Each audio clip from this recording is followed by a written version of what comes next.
Assalamualaikum warahmatullahi wabarakatuh. Sahabat muslim rahimakumullah. Pagi itu 26 Desember 2004. Seperti biasa masyarakat Aceh memulai aktivitas mereka. Anak-anak bersiap ke sekolah, para pedagang membuka kios-kiosnya, dan para nelayan mulai menyiapkan perahu untuk melaut.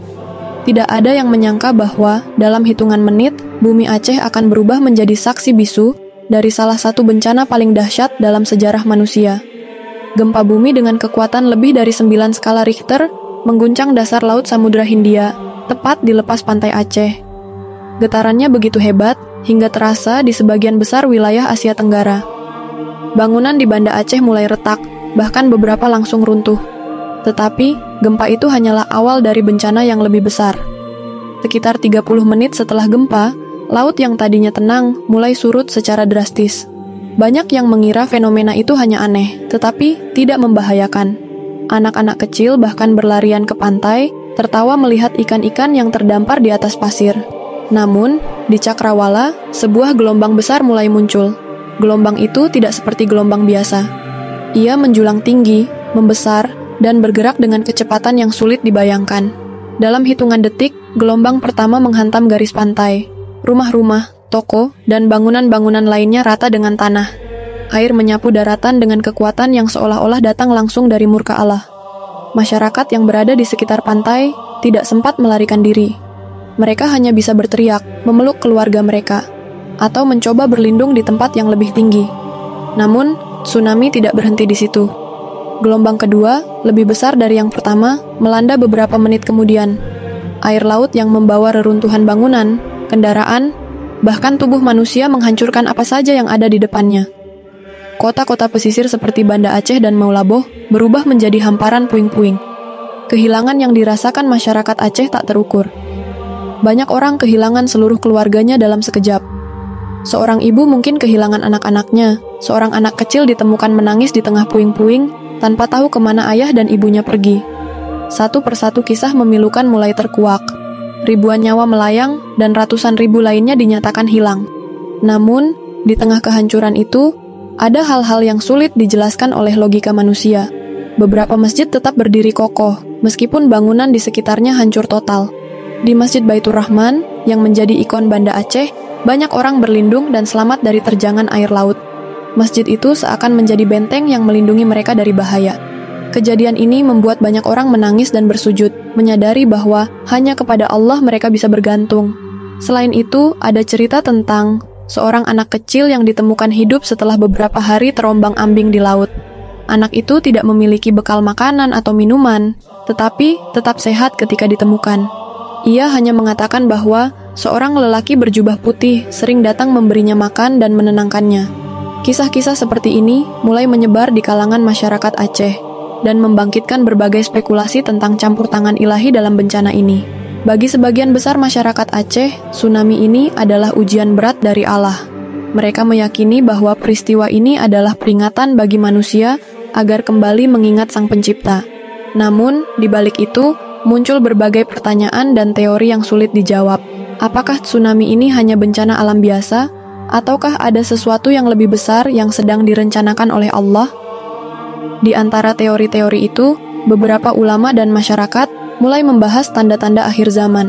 Mereka mengaitkan bencana ini dengan berbagai peristiwa yang disebutkan dalam hadits Rasulullah Shallallahu Alaihi Wasallam. Salah satu yang paling banyak dibicarakan adalah tentang kedatangan Imam Mahdi, sosok yang dijanjikan dalam Islam sebagai pemimpin umat manusia di akhir zaman. Apakah bencana ini salah satu tanda besar sebelum kemunculan Imam Mahdi? Benarkah ada sosok misterius yang hadir di tengah bencana ini, membantu dan menyelamatkan para korban? Pertanyaan-pertanyaan ini mulai bergema di kalangan masyarakat, tetapi belum ada jawaban pasti.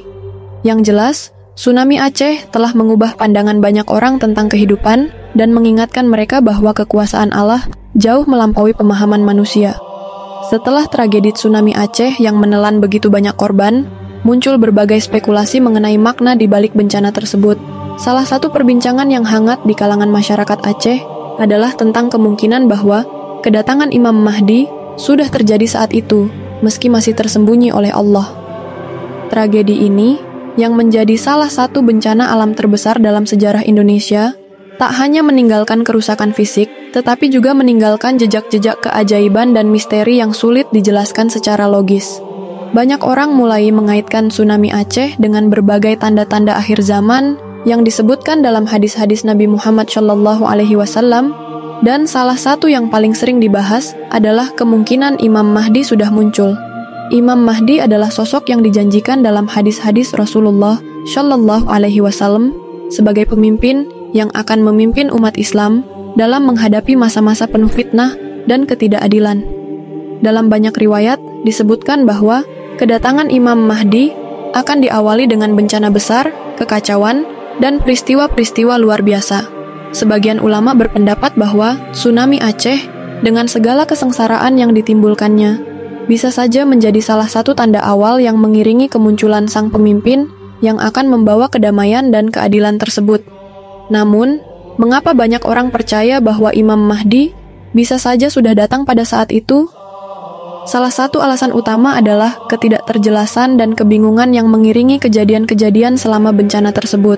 Banyak orang yang selamat dari terjangan tsunami dengan cara yang tak bisa mereka jelaskan, dan beberapa cerita yang beredar di kalangan masyarakat mengindikasikan bahwa seorang pria berpakaian putih yang misterius muncul dan memberikan pertolongan di tengah kekacauan. Sebagai contoh, seorang ibu muda yang kehilangan suaminya saat tsunami menceritakan pengalamannya yang sulit dilupakan. Ia sedang berusaha menyelamatkan anak-anaknya ketika sebuah kekuatan misterius membimbingnya keluar dari zona bahaya. Seorang pria berpakaian putih tampak muncul di depannya, menyuruhnya untuk mengikuti langkahnya. Meskipun tidak ada kata-kata yang diucapkan, wanita tersebut merasakan ketenangan yang luar biasa. Dengan isyarat tangan, pria itu membimbingnya ke tempat yang lebih aman.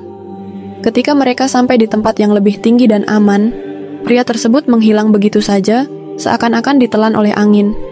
Saksi-saksi lain juga menggambarkan kejadian yang serupa, dengan sosok seorang pria yang tampak seperti tidak asing bagi mereka, meskipun mereka tidak mengenalnya.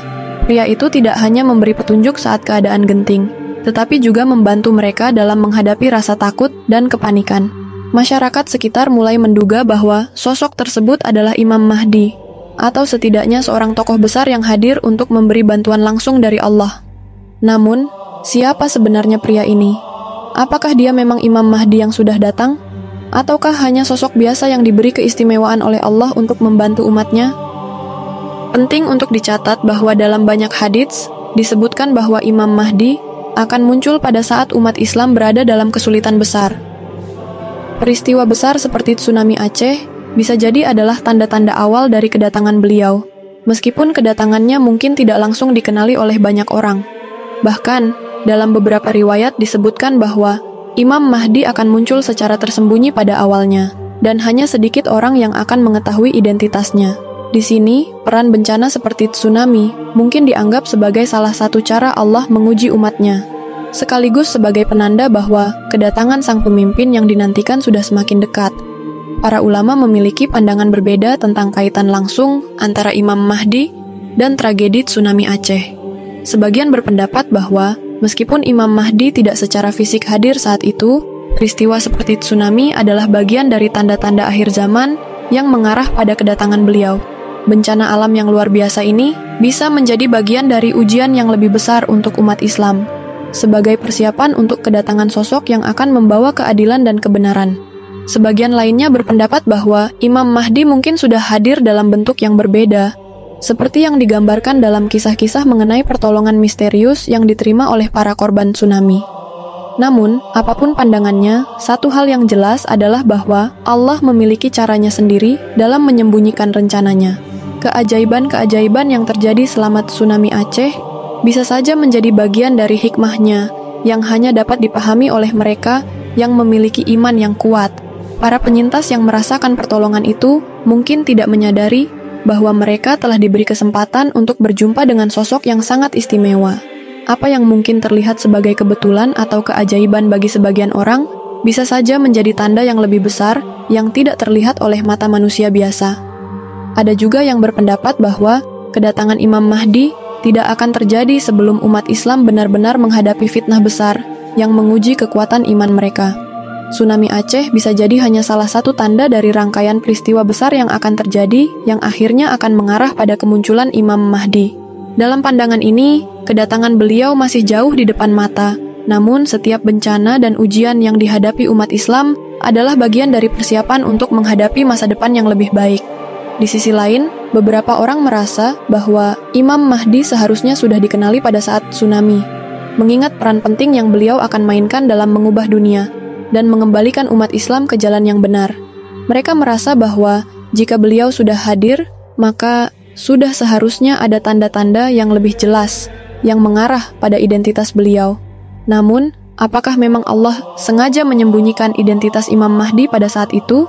Ataukah ada alasan lain yang hanya diketahui oleh Allah? Semua pertanyaan ini tetap menjadi misteri yang belum terpecahkan. Dalam pandangan banyak orang, bencana tsunami Aceh bukan hanya peristiwa alam biasa, tetapi juga sebuah ujian besar bagi umat manusia. Umat Islam yang mengalami bencana ini, baik di Aceh maupun di seluruh dunia, telah merasakan bagaimana Allah menguji mereka dengan kehilangan, penderitaan, dan kesulitan.